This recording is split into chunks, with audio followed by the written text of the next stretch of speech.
Hey guys, in this video, I will show you how to change the number on Betway. Alright, so let's begin with the video. First of all, open your web browser. Then on the search bar, type in betway.com. Once you type it in, press enter and you will get to this page. On this page, you'll have to log into your account.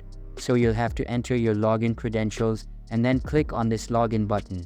And in case if you have forgotten your password, you can click on this link where it says forgot login to reset it. Once you click on this button, you'll be logged into your account. Now to change your phone number, you will have two options. Either click on your profile at the top right corner. Then on this menu, they will give you an option to update your personal details.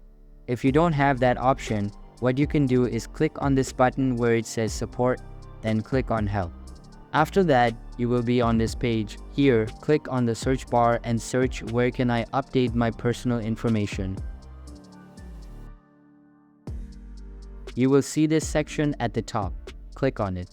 Then they will give you an instruction. According to this instruction, you will have to send an email to this email address stating your problem, that is changing your phone number, and also include your username to verify your identity.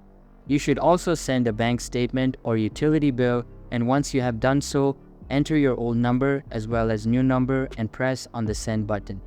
Once you have done so, they will review your application, and after they verify your identity, they will update your phone number. So this is how you do it. I hope this video was helpful. Thanks.